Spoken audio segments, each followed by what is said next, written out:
Hey, hey. Work smarter where you want.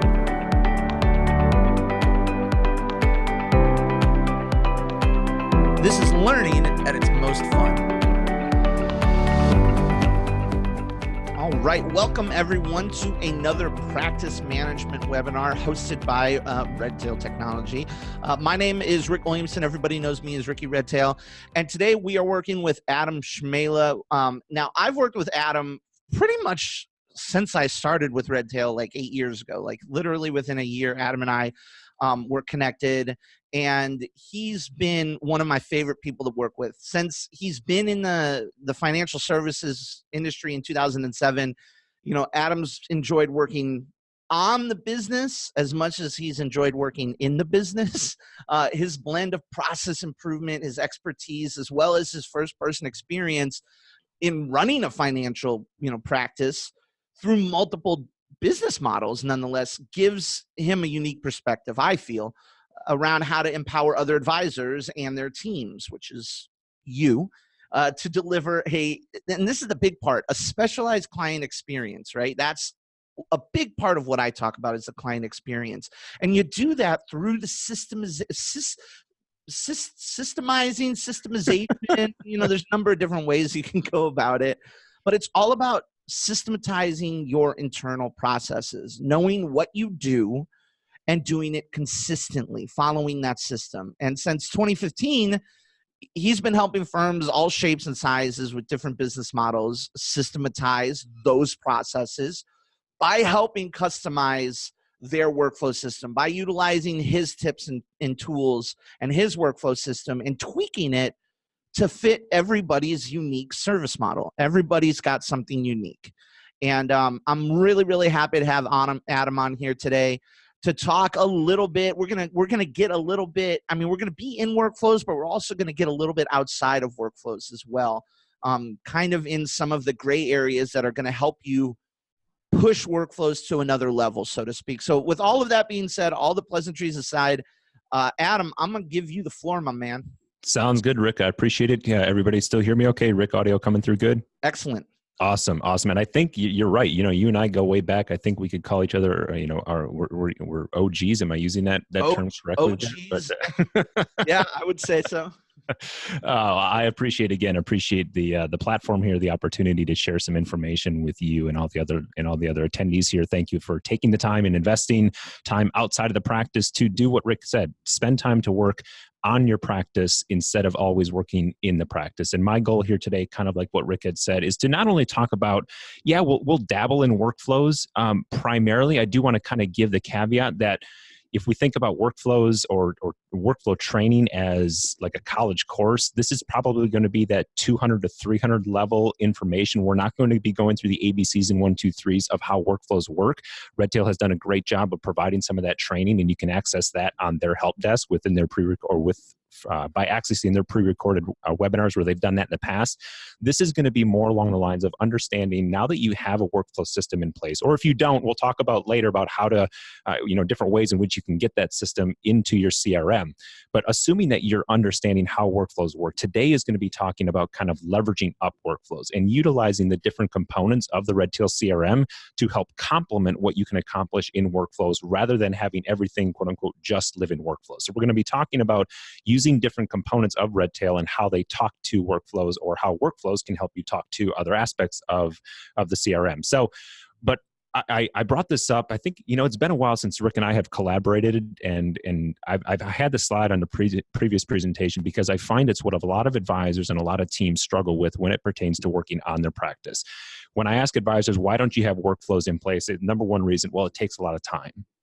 We don't systematize and automate, so everything takes longer, which gives us that feeling that we don't have enough time, which then makes everything in the practice feel more urgent than it is important, or rather we spend more time working on the urgent tasks, which are client service, the day-to-day, putting out fires, etc., and the important things of systematizing the practice, of creating your ops manual, of operating from the sense of systematizing to specialize in delivering that client experience. All of that kind of gets pushed down, which causes us to say we don't systematize and automate, which means that everything takes longer. And it's just that vicious cycle that repeats. And so our goal here today is to give you some action items that if you already have some systems in place, we're going to teach you how to leverage those up and become even more efficient. And if you don't have those systems in place, but you know how they work and you're just kind of struggling, maybe in this third box right here, if you don't feel like you have enough time, we'll share some opportunities in some ways in which you can kind of get a head start on implementing workflows later on in the presentation.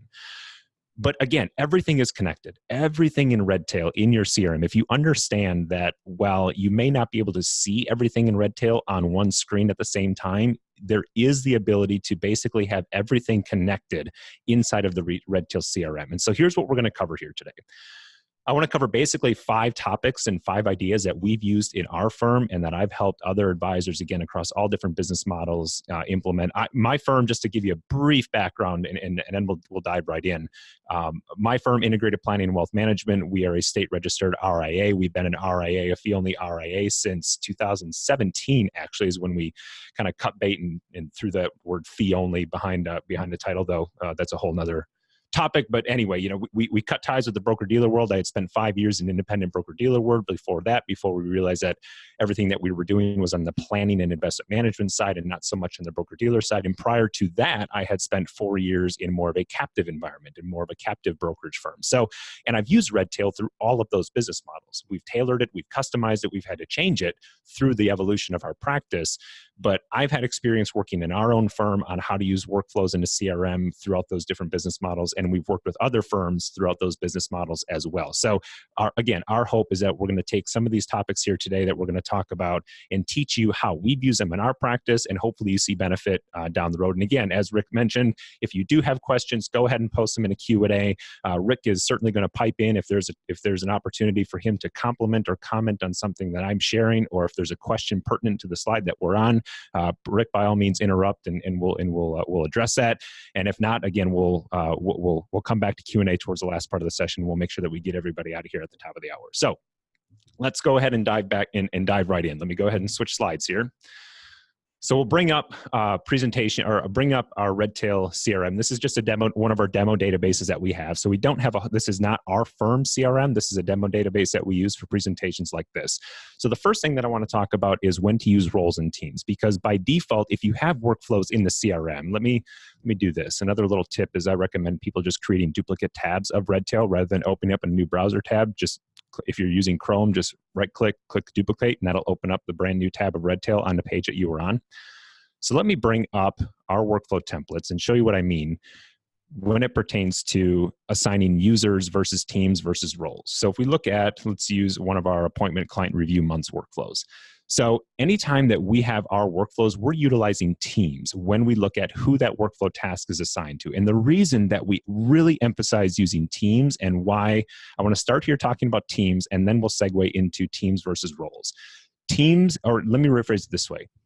I don't think it's very beneficial for any firm, even if you're a solo advisor with maybe a part-time admin, part-time support, or even if as a solo advisor, I really don't think you should ever be using individual users in workflows. And what I mean by that is when we click on edit task and we decide who this task is going to be assigned to whenever this workflow is assigned to a contact record, by default, most people will go ahead and select a user, and they'll go ahead and select whoever that is going to be assigned to, which works fine. But 2 reasons why that can become a problem, or not really become a problem, but can add more work down the road. If you decide to add people to your team or change people, more importantly, if you have people that change. So let's use the example. Let's say down here, I'm going to assign this. Let me bring up my user profile. This is the benefit of having multiple different tabs open. Let me go ahead and go down into database users and teams. So we can see our users here, and we can see the teams that we've created in our database over here. So we have each individual team has one person on it. And if I highlight over, go figure, I am Team Adam is aptly has my name in it. Lisa has admin Lisa. Okay.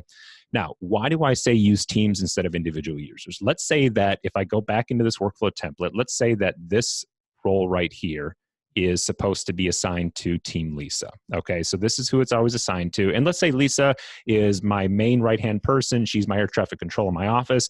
Not only does she have this task, but she has a lot of other tasks in the CRM that are assigned to her at the workflow template level. while we'd always like to think that everybody in our firm is going to stay with us over the long term, what happens if Lisa decides that, you know what, the grass is greener at the other side, on the other side at some other firm, and Lisa leaves? If you have all of the tasks at the workflow template level assigned to the individual user, Lisa, what you're going to have to do is, and let's say you hire Jane, okay? So if you hire Jane, now you're going to have to go into every single workflow template that you have, every single task that you have, and do a change, edit that task and change it from team or from user Lisa to user Jane. Okay. If, however, you're operating at the team level, and I go over here and let's say Lisa decides to leave and I want to change and Lisa gets replaced by Jane, well, all I have to do is I rename it Team Jane. I update that. I expand this down. I edit my team members. I take Lisa off. I add Jane on. I update. I go back here. I refresh. And we'll see that ripple effect now takes effect throughout the entire workflow, through every workflow template that I have. So by doing a handful of clicks of a mouse at the at the team level in managing your database, it saves you a lot of time. Now, does that happen often? Hopefully not. Hopefully you don't have a lot of turnover, but it is something that can save you save you some time down the road. And just for easy. Oh, go ahead, Rick. Well, I was going to say, it's also, you use the example of somebody leaving, but there are more common examples of somebody taking leave for whatever reason, getting sick, whatever it is. And if you need to make that little quick switch, like you showed us, it's 4 clicks versus exactly however many open workflows you have. Well, and the other aspect that comes to it is if you have a team client service, right? If you have a firm, and this is where the combination of using teams, and if we segue into roles, where roles work really well. We've worked with a number of firms that, let's say there are 3 main advisors, right? Advisor A, B, and C decide at some point to join up, form this big firm. From a perspective standpoint, it's a big firm, but it's a silo approach, right? Advisor A has their clients, B has their clients, C has their clients, but from a service and support standpoint, there might be 2 or 3 support people behind the scenes that will help with advisor A, B, and C. And so if you combine using roles, and let me emphasize what roles are. So if we look at a sample client here, let's look at our esteemed colleague, Homer Simpson. And we go to Homer's contact page and we go scroll down here, open that up, and we go to permissions roles and the contact record name. You're going to see that there are 3 default contact roles. We have the advisor. This would be the lead advisor. We have an associate advisor, which could be a CSA. And this is something different. I'll admit I go against the grain on Redtail here a little bit. I use kind of the associate advisor as the CSA, and the CSA, in my mind, the way I think of it, this would be more since the admin client support. Again, this is where you have the benefit. You're free and clear, obviously, to interpret Redtail however you want in your firm, but these are the default system rules within Redtail. So what you can do is, if you decide that, okay, what we want to do is we want to assign the roles to client A's client, or advisor A's clients to all of those clients. And then we want to do the same thing for B. So how we're going to do that is we're going to pull our search, right? If we pull up all of our contacts, and just for brevity's sake here, we pull up all of them. Let's say that this one, and this one, and this one, and this one, and this one are for advisor A. The nice thing about roles is that you can do a bulk action and basically just do everything at the same time. So if we go down, I always forget where that is, role assignment. From here, what I can do is I can now select which advisor is going to be the lead advisor. And what that does is it assigns it at the role level, at the contact level. And then how that plays into workflows, now that I have the advisor assigned at the contact level for the role, I can now go into my workflow template. And let's say that, and what I'm going to do is I'm going to go into every workflow template where the advisor is involved in that process. And I'm going to change that to the role. So for example, if we look at this, the advisor is involved in meeting for the review appointment, what I would do here is, instead of assigning it to a team, I would go here and assign it to the role of the lead advisor. And so that now, if this workflow is assigned to a client who has advisor A as a lead advisor role, now this task is going to show up on advisor A's task management or a workflow task report. If it's for a client that has advisor B as the lead advisor role. What this does in doing this is it precludes or it reduces the need for firms to create multiple copies of the same workflow template. And the only thing that's different is the different teams that are assigned to it. So it cleans up the workflow database that you have in a significant amount. I loved when Redtail released this added feature, because it really allowed silo firms out there that maybe have different lead advisors, but the main support staff was going to be the same throughout the firm. You can kind of mix that together. So you would create the roles in the workflow templates you would assign the roles in the workflow templates to roles that were assigned at the contact level. But if you had a team, so for example, if we go back, remember I had a client service team. Let's say it doesn't matter whether that client is for advisor A, B, or C. I just want to say that this task right here, ensuring that all data is updating in eMoney. Let's say that this is, I don't care who advisor this client belongs to, that's going to be the team client service responsibility. Well, now that task is going to show up on each individual user that is assigned to team client service, regardless of whose client that is. I know this can kind of seem like the Abbott and Costello skit, who's on first, who's on first, what's on second, I don't know, who's on third. It can get kind of confusing if you just kind of think about the fact that the roles within a contact record live at the contact level, and the teams within workflows kind of live at the workflow level, and that the two can kind of overlap. If you'll notice back at the, if I go back into another sample contact here and I just bring up the roles, you'll notice that you cannot assign a team to a role. It's an individual user, okay? So you have to understand that difference, which is why in a silo approach, or even if you have a team where there's maybe a bunch of lead advisors, but the clients are still kind of more gravitating towards one advisor over the other, that's where using this allows you to use users, but still not necessarily have to create multiple different workflow templates. So I hope that makes sense. That's one really good way to use roles and teams. And again, just to emphasize, regardless of which one of these solutions that you pick, I would really encourage you not to go ahead or not use individual users when you're assigning the tasks at the workflow template level. Rick, anything that you'd add on top of that? I think you nailed it. I basically am saying the same thing you said, but with more words. One of the things I want people to remember is that utilizing teams is a really good way of changing the assignment of tasks in bulk. Utilizing roles is really good for just the assignments in bulk. Once you trigger a workflow based on roles, that user assigned to that role is going to be connected to that particular task. So they both have their strengths, so to speak.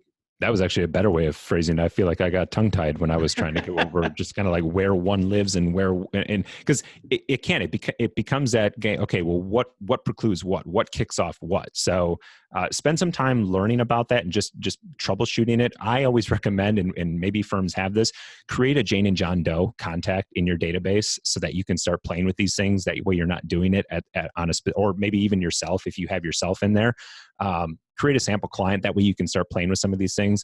Like Rick said, the nice thing, using teams allows you to do a bulk action change kind of within the template, and then utilizing roles allows you to do that and select it by pulling a contact list report using the search function in Redtail, and then you can do a bulk action to assign roles, and you can do that right for the advisor, the associate advisor, and the CSA, depending on how many roles you have in your firm. Right.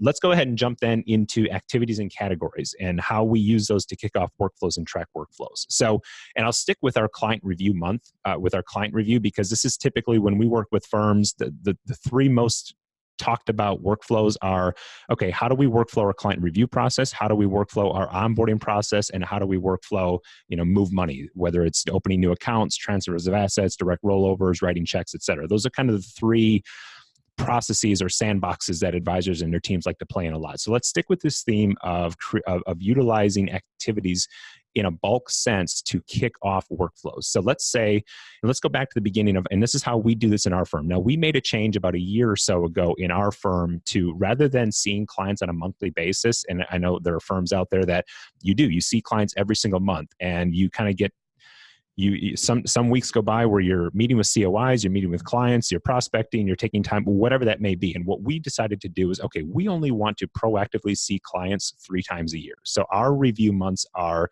in February, in June, and in October.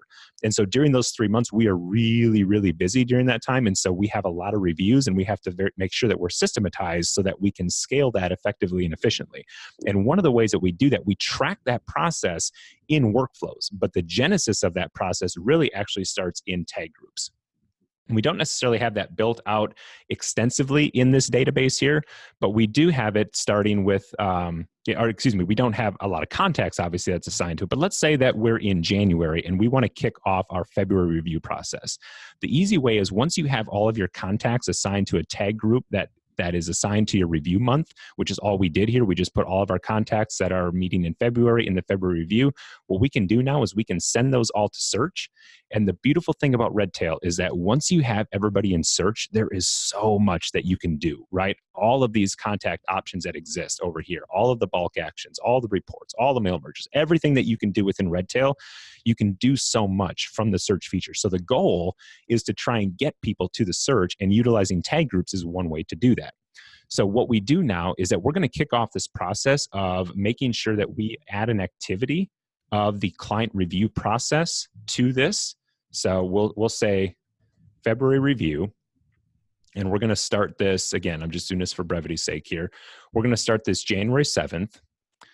So let's say, what we're going to do here is we're going to go down, and you can see that we have 2 different categories here of review scheduled and scheduled review. Well, the reason that we do this, and I have to give credit to my practice manager, Kathy, who came on board with me last year and brought this idea from the previous firm that she was at. So we complemented each other really well, because she had utilized a lot of bells and whistles inside of Redtail, but hadn't really dove into workflows too much. Meanwhile, we had used workflows extensively, but hadn't really dabbled a whole lot into other things. And she brought a couple of really, really good ideas, some of which we're going to talk about here on the call. So one way in which you can really, on a high level, keep track of who's scheduled for review and who's not is by utilizing the category when you're assigning at the contact, or when you're assigning an activity to a contact. So in this case, right, we have all 11 contacts that we're wanting to see in February. They're already in that tag group. So the first thing that we're going to do is we're going to click on schedule review, because we're trying to schedule the review for that client, right? So we're going to create that activity. Now Redtail is going to do the bulk assign, right? It just assigned all of those activities to that contact record. And now what I can do is, when I go into my reports and I go on my activity reports,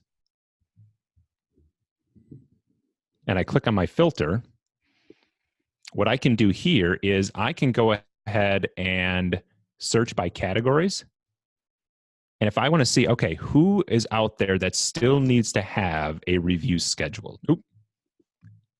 Because we're having to schedule the review, right? Review scheduled simply means that we have scheduled the review. Schedule review means that we have to still schedule it. So if I click on that apply filter, what it's going to do is it's going to pull.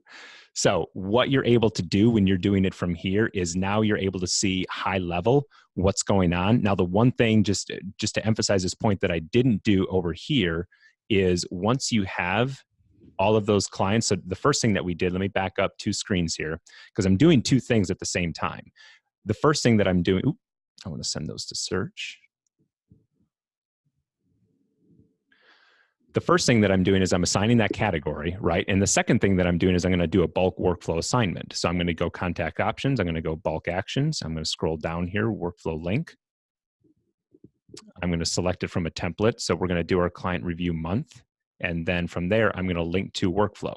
And so now what Redtail did is it assigned that workflow template to all 11 contact records there. But here's why we do the activity, is because from a reporting standpoint, again, high level, utilizing our workflows that we use, it's difficult for us to see whether or not the contact has actually been scheduled for the review. But if we do it via the activity, now what we're able to do is I'll be generous with this word quickly, because we just saw how quickly it was when I tried to do it previously. Assuming that you get your reporting parameters correct, you can quickly see who has scheduled an appointment and who hasn't. This does make a lot more sense if we really spend time and go into, so let me pull up if we look at our workflow specifically, so this was a client review month, right? And so our first step in here is sending out the meeting follow-up data request. Again, here's all the information that we're teaching. Our workflows are written in such a way that we can bring someone in off the street. They can sit down, they can read what needs to be done, and go ahead and execute it from there. So this is the first step that needs to be done. But if I want to see high level who has scheduled a review and who hasn't, what I'm able to do is I'm able to pull this report. And then from here, I can go ahead and set to search. If I need to change something, I can click on this. And I just messed it up because now I'm going to get that contact form submission. Another tip that I recommend, which I did not take my own advice here, is that whenever you're in, and I just did it again, fat fingers. I do it all the time. Yeah. And now I just destroyed my filter again. There's so many times where, and you know, this is it. The perils of getting good is that you get click happy sometimes. Yeah. I'm guilty of it. I think we're all guilty of it. So that, I mean, if nothing else, you know, remember that if you're not getting the results that you're looking for, take a step back, look at what you're doing, look at that filter, check it out. Yeah. Because that could be a very, very real possibility. One of the, we have, if you go to our website, integratedcas.com, we have a Workflow Wednesday tip series that we put together where every other week we just send out a quick little nugget of information. One of the tips that I learned a while ago is that whenever you do a search feature within Redtail and reporting and you click on the actual link, every time that you go back, you get that contact form submission again, because this isn't an actual page, right? You gave Redtail some parameters and criteria, so using the back button kind of destroys that and negates that. So a workaround that we've done is that we'll hover over it, right click, open a new tab, and now I can work that activity right from here. So what we would do in this situation is once the client has scheduled their review, all we would do is we would just toggle this down to review scheduled. And so if we save the activity, now that has saved the activity, if I go back here, I can see which one I was working on, and I can just go down to the next one, and I can do the same thing. It allows you to kind of be very myopic and very tunnel visioned in what you're working on and not be distracted by everything else that's going on, but yet still give you the functionality of working on whatever report that it is, whether it's an activity or a task or a workflow, whatever that may be. As soon as you start putting parameters and filters around this, I like using that right click feature and opening up a new tab. It's a little bit of a workaround, but at least you're not having to go back and redo the criteria every single time that you work on that task. Does that, Rick, does that make sense? Absolutely. There are a number of times where I do the exact same thing where I have a page. I mean, you can do it from there are a number of different applications in which you might want to have a separate tab open, whether you're doing a report like this and you want to refer to each specific entry on the report, or even if you're doing a workflow and you want to keep the workflow open in a separate tab. Okay, what's my next task? Okay, I'm going to go do that, and then I'm going to mark it complete in my separate tab. There are a number of different reasons why you might want to do that. So it's definitely a valid technique that we use all the time. Yep. And so now what I'm able to do, you saw me change it on those two. If I go back to this and I change this from scheduled review, and I want to see how many clients we've actually had schedule their appointment, and I scroll down here and I toggle this off and I turn on the review scheduled, again, all of the parameters have been kept the same. So now what I'm able to do is I'm able to see that, okay, I have these two people that are in there. If I open up their contact tab and I go into, Zoom button is popping up here. Let me drag this over to the other screen.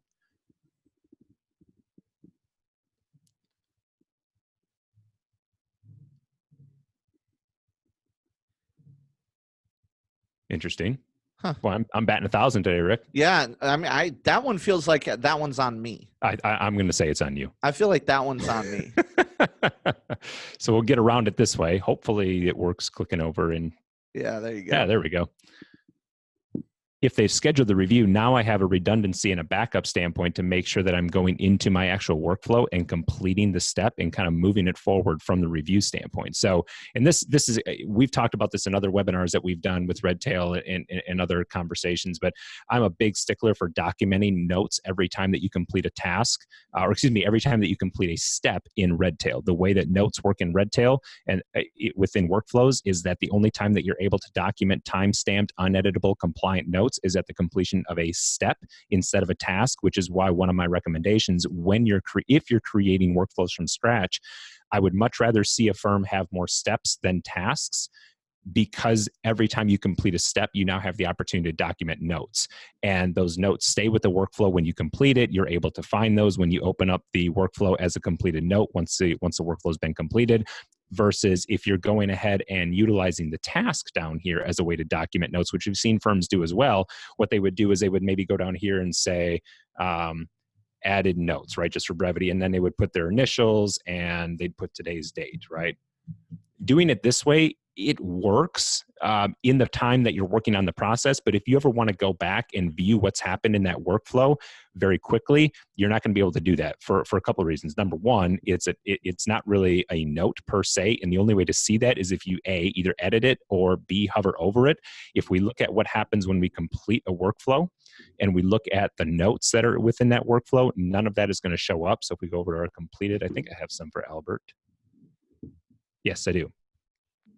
So if I open up a completed workflow right here, the only way that I'm going to see whether or not the surefire way to find notes are going to be to click on here. And now I can see all the information. I can see who did what, when they did it, and for which client, all right here. But if someone was adding notes to the task, there's really no way for me to do it. And I don't know whether someone's added notes. So I'm going to have to go through each individual step and hover over it to see if anything has showed up. And again, it's not really compliant because during the time that the workflow is actually being worked, anybody can go in, whether intentional or unintentional, delete, modify, move around. When you do notes, it's timestamped, it's uneditable, compliant. Again, it's the best thing that it's one of the best pieces of advice that I can give to firms that can really allow firms to independently collaborate and have everybody on the team know what the other person is doing or the other persons are doing so that everybody's on the same page without having to kind of be in the same room at the same time. So I kind of got off track there a little bit, but I hope that helps in understanding how you can utilize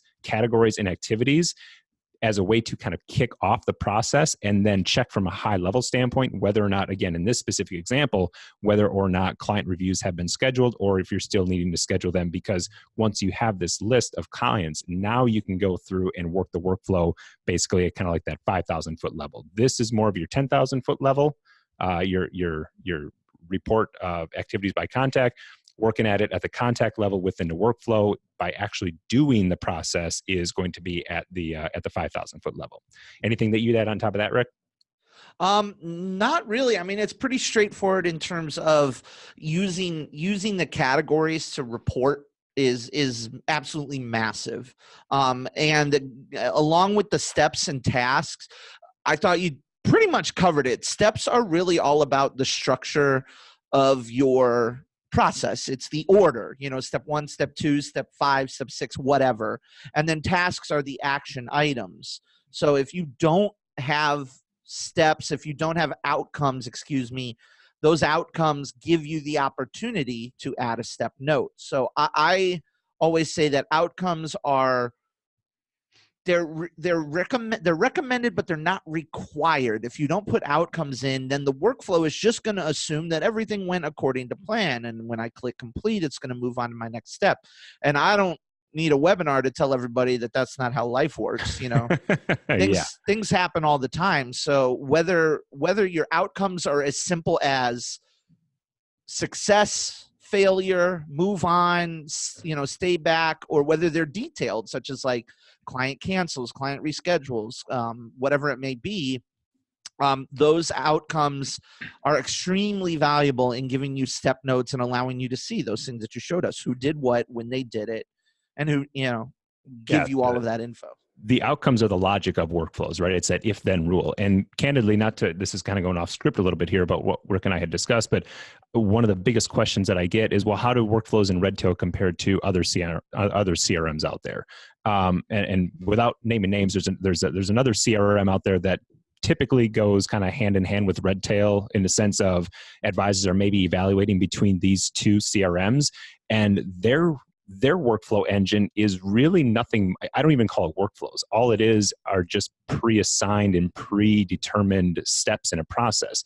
But the biggest missing piece from their workflow engine is that there aren't outcomes. You can't tell it it's if this happens, then this happens. So really understand the power of outcomes in your workflows. And remember, outcomes can either progress, regress, or keep the workflow on the same step. And the biggest benefit to that is, again, your ability to document notes within that workflow process.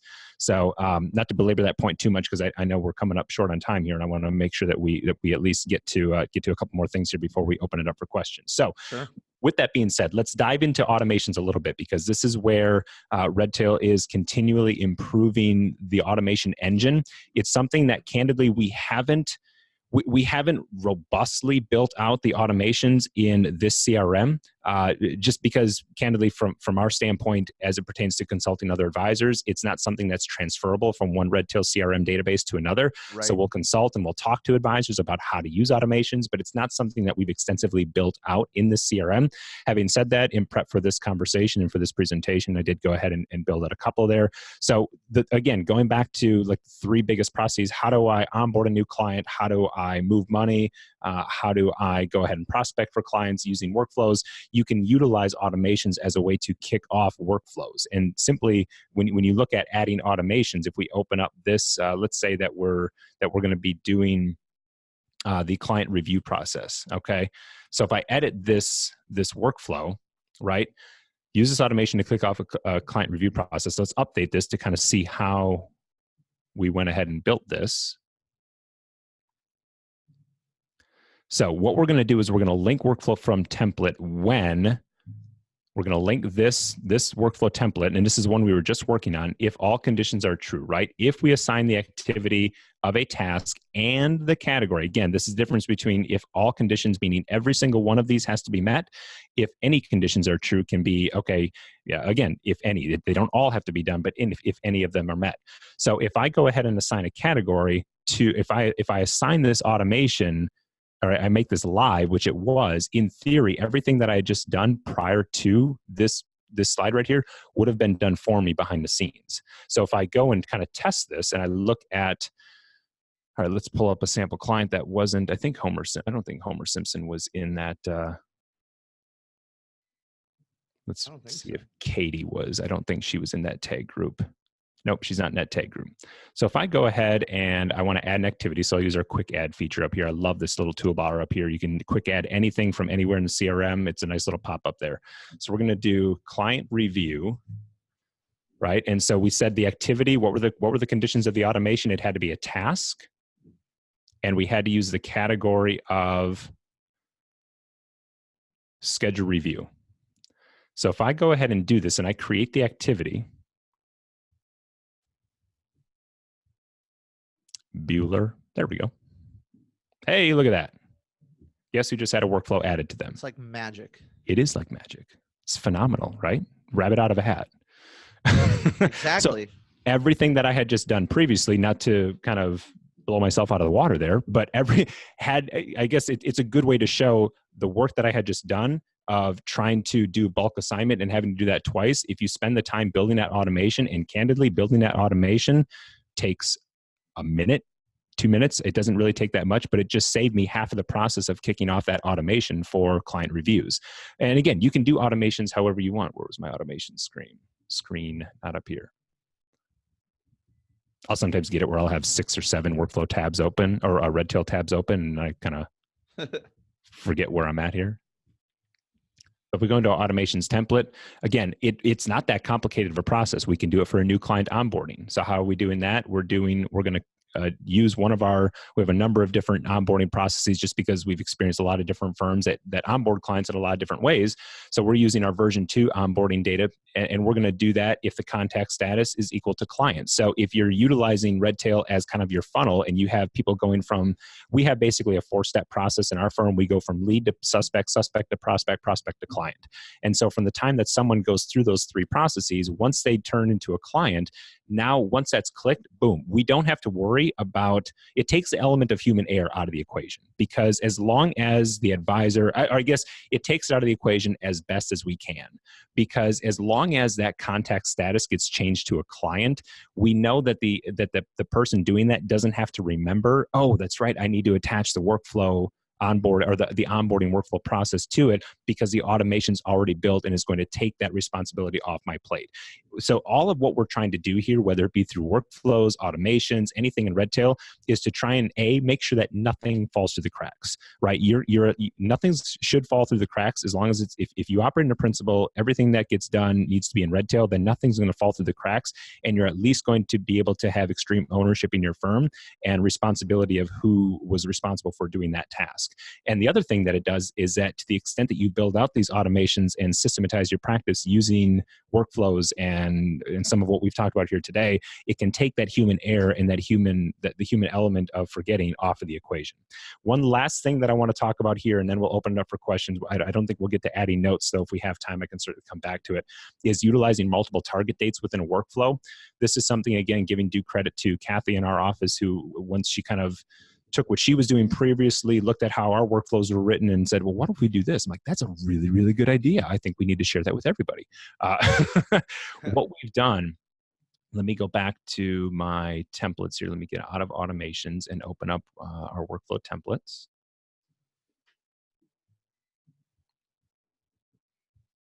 So let's pull up the client review month, because this is again, we're just kind of sticking on this theme. So first of all, when you're writing workflows, and this is something that we took after feedback from a lot of firms, it was like, well, Adam, when should we use a target date for this workflow? You've written this workflow, but what's the target date? Well, we got in the habit of answering that question over and over and over again. And finally, we realized, you know what, let's just put in bold what the target date of that workflow should be in the description. That way, whenever someone in our firm is assigning it, it's staring at them right in the face. So for this one, right, our client review month, the estimated target date is the date of the review meeting. But let's real play this, right? So we all know, we've all had clients where, let's say I'm the advisor and I tell my team members, I want to meet with Homer at the end of August. So we arbitrarily pick a date of August 30th. Well, we know that the chances of when I want to meet Homer and when he can actually come in are going to be two very different things, but there are still tasks that need to be done relative to both of those dates. And so if we open up this workflow and expound upon that a little bit more, this will hopefully emphasize or demonstrate what I'm talking about. So if we put the fact that we want to schedule the appointment with Homer for August 30th, that means that 23 days before the target date, this is going to pop up on the CSA's to-do list, right? Send out the meeting follow-up and data request email. And then what's going to happen is we have 4 different things that can happen from that point. Either the client schedules, again, all kinds of different outcomes that can happen. And that's a different conversation for a different time. Again, if you're wondering how outcomes work in the ABCs and 1, 2, 3s of workflows, Redtail's done a great job. There's a number of tutorials and resources on their help desk. So we go through this scheduling process, right? We do the dance. Adam can meet on this date, or we use an online scheduling software. We use Acuity, have been phenomenally happy with Acuity. And so we'll send them a scheduling link. Now what happens when the client actually gets assigned or they actually schedule the appointment? If you'll notice, right, let's take the final attempt to schedule. So client schedules no data received, let's see. So client schedule review meeting, outcomes, what happens here? All right. Once we get to, let me back up here and make sure that I didn't, so client schedules no data received. We see that the next step is that the client scheduled the review meeting. So that's this step right here. Notice what the task is. The task is simply modifying the workflow target date. And we're modifying the workflow target date to the date of the appointment. So if we go back into a contact record, let's use Katie Perry Depp. I don't think they're not married anymore, are they? I have no idea. Shows how up I am with pop culture here. So if we look at how that works, at the contact record. So we set the target date here of 7/17. Let's use my example. So instead of Homer Simpson, we're talking Johnny Depp. So I wanted to meet with Katie on the 30th. I update that workflow. You're going to see all of these due dates behind here change simultaneously. Now let's say I get to this point. So now, right now, the advisor plan prep review, that's supposed to happen 4 days before the appointment, right? But what happens if Katie schedules the appointment for the 20, let me look at a date here. What happens if she schedules it for the 23rd? Okay. And I don't have anything in the workflow that prompts me to change the target date. Now what happens as an advisor is that my prep dates are going to happen after the actual appointment was supposed to happen. And so by having this additional step in the middle of the process, by adjusting the target date, it now inserts kind of target date 2.0, and it makes sure that all of the due dates for all the due dates, so the target date is going to be changed to the date of the actual client review, which then allows all of the meeting prep, plan review, and all the follow-up tasks to coincide with that new actual meeting date. Does that make sense, Rick? Anything that you would add on top of that?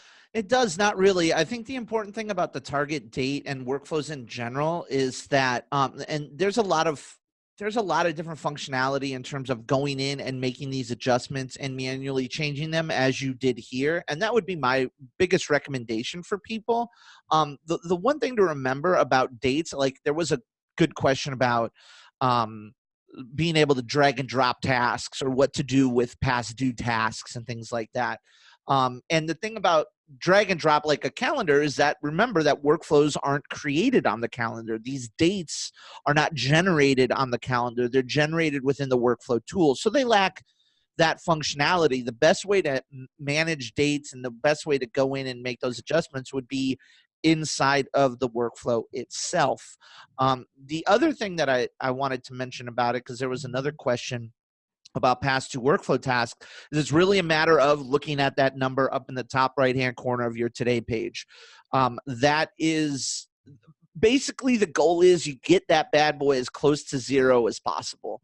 I do know that we have talked, and when I say we, I mean like my dev team and myself, we've talked about tiny little quality of life adjustments, such as coloring the dates that are past due and things like that, and other things that might help people approach past due workflow items. But right now, the best thing that you can do on an individual level is always be looking in that top right hand corner, seeing what that number is, and keeping it as close to zero as possible. I know that's more of a personal accountability question than a this is how to use the tool question, but it's definitely something we're taking into account as we develop it further, for sure. Well, and one thing that I would add onto that, Rick, and not to, well, I guess I will just be blunt and contradict you a little bit on that sense. Go for it. Getting it to zero, I wouldn't necessarily focus on getting it to zero, but I would make sure that tasks don't fall due or don't fall past due. So what I mean by that is we have workflows in our firm that are not going to come due. For example, we have a client that has a long-term care insurance policy that their premium is due every single August. And so when that premium, and they pay that premium out of their brokerage account. So we send the premium out of the brokerage account to them, they pay the premium.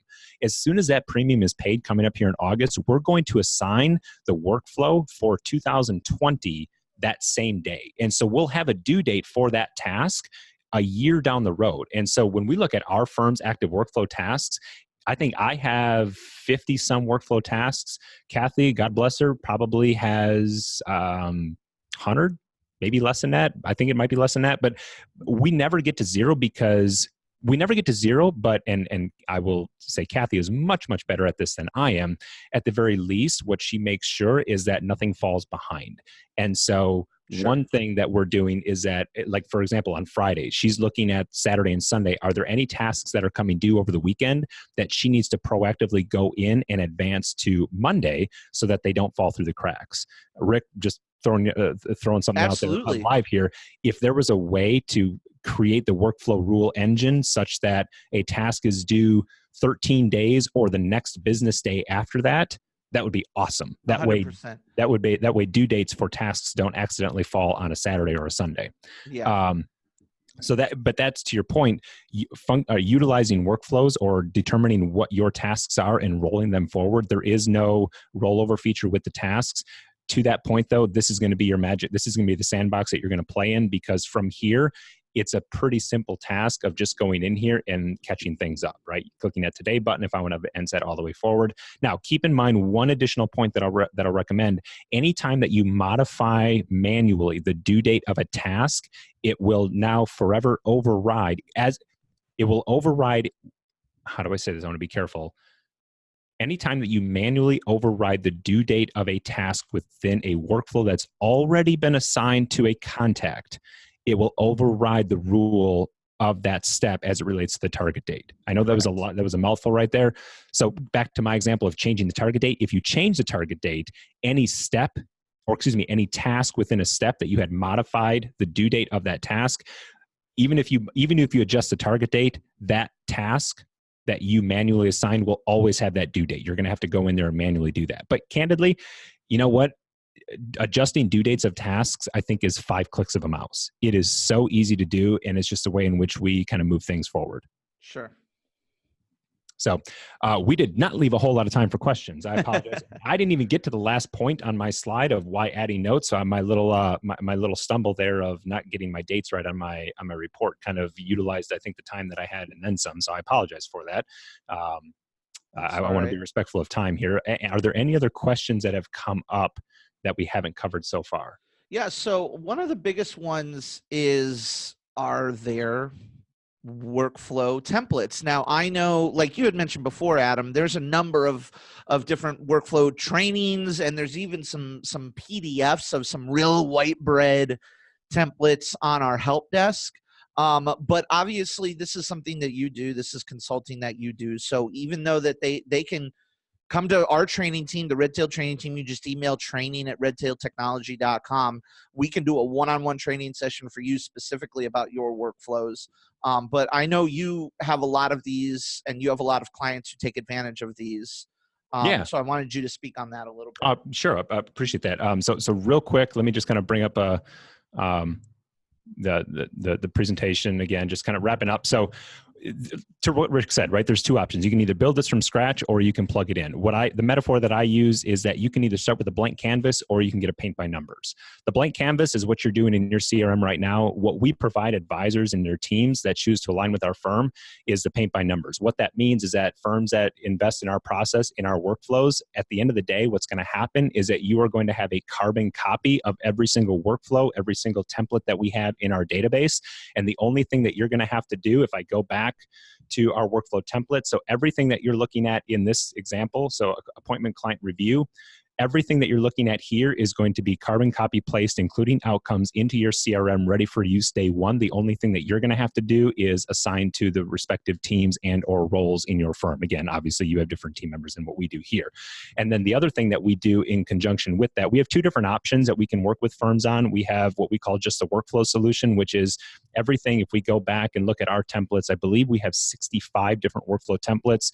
We have appointment workflows, client account service workflows, and I can send Rick a list if he wants, and people can share it. Or if you submit it, if you go to integratedcas.com, I'll put the contact page up here shortly that you can get a list of our workflows there as well.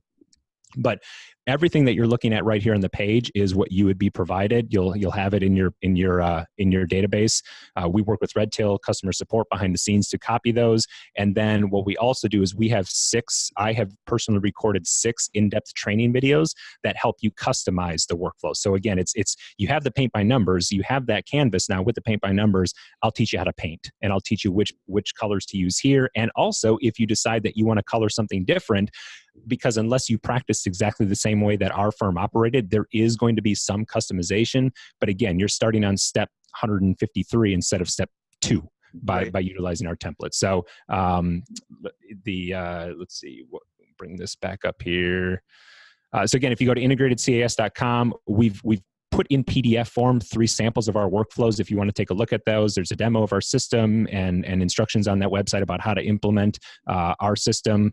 The other option that we have is if firms want some of our customized help, we have another high-level relationship where firms not only get all the workflows, all the videos, but then 4 hours of our time to really work one-on-one with your team to understand how to make our processes work within your firm's business model. Definitely. Now, there was a couple of questions in regards to like activities and things like that, like how far in advance do you create any activity? If the activities are marked as complete, or if the review is completed, why keep them open? I would say that there's a lot of personal, opinions in terms of like, how far do we create the activity in advance? Well, I mean, honestly, it's completely up to you and how you schedule things. If you want to schedule something 3 months in advance, I think you're more than welcome to, as long as, and that workflow will trigger, the tasks will be open, so to speak, but their due dates will still be based around that scheduled time. So if your first due date is a week before the target date and your target date isn't for 3 months, then guess what? You don't really have to worry about it for 2 3/4 months. So it's kind of a personal preference. I don't know if you had anything to add on that, Adam. I'll do it briefly because I know we're coming at the top of the hour here, but it allows me to get my last bullet point in that I was going to talk about, which is about why we add notes as a separate note in a contact record, as opposed to putting the notes from a contact meet. Let me rephrase. When I dictate, I use Mobile Assistant in our firm, and I dictate notes after every client meeting as a generic note in Redtail. It goes into the home screen. Mobile Assistant has a great integration with Redtail. So when I dictate notes, Kathy in my office will read those, and she will save those as a note to the contact record rather than cutting and pasting all of that into the note within the workflow. And the reason that we do that is because the notes within a contact record are searchable. So if I ever want to search search that note, I can do it here. But if you search for a word that is in a note within a workflow, it does not come up as a field. So what we'll do is that and again, the benefit of categories. So we have a review notes, again, only have one. I don't know why there's two in here. We have a review notes category. So when I want to, as an advisor, if it's been a year since I've seen a client and I want to get up to speed on what that relationship has done, I can do a quick search here. I can pull all review notes that have been relevant, and then segueing into that person's question, what happens after I dictate client review notes, Kathy will then, let's say that in my notes, I say, it's July right now. Let's say that I want to see that client back in October for an October review cycle. What Kathy will do then is in July, as the time that note comes in, she will create that activity for the July review, for the October review, which we kick that process off in September. And using the automation now, the workflow will automatically be assigned, and the target date and everything will just kind of roll down line of that. So there really is no blanket answer on on how far in advance you would assign activities. It's just a matter of, again, understanding and how do you customize the sandbox of Redtail and make it work for what it is that you're trying to do with your firm? Exactly. The last thing that I'll mention is somebody brought up, it's kind of something to answer here, but it's kind of not. But there's been a lot of different organizations that are working towards single sign-on homepage integrations and things like that. And the comment was, it doesn't seem as if single sign-on homepage integrations really allow to take advantage of using Redtail to its fullest. That's 100% correct. Like, you're not any integration. Being able to view information in another platform or on another platform inherently is not going to have the full functionality of Redtail. The benefit, or features that would be good for a homepage integration should be obviously contact information, historical information, activities coming up, tying in workflows in some way, shape, or form would be valuable. But I would almost never recommend solely using a institution homepage integration over using Redtail to its fullest. Obviously I'm the Redtail guy. I would say that, but it's just you're using 5% of a tool versus 100% of a tool. Yeah. You get quick access, sure, and that's beneficial if you want to take a quick look at something. But nothing beats using the full CRM, in my opinion. Marjorie asked a question. So why is the status open if the activity to schedule review is completed? It's not necessarily completed because we're utilizing the category to change from schedule review to review scheduled, and we'll close that activity once the client review has actually been completed. We don't really document a whole lot of notes in that activity. It's really meant, again, as just that high level, being able to see, okay, we want to see 35 clients in the month of June during our review process. We may have 17 of them that have been scheduled and 16 of them, or 18 of them, do my math here, 18 of them that haven't scheduled yet. How are we able to see that real quickly? That's pretty much the extent that we're using that feature. So it's not necessarily used to track completed versus uncompleted. We're utilizing categories to do that. Thanks so much for joining us today for this particular session. If you have any questions, please don't hesitate to give us a call at 800-206-5030, option 3 for support, or just shoot us an email over to support@redtailtechnology.com. Thanks a lot and have a great day.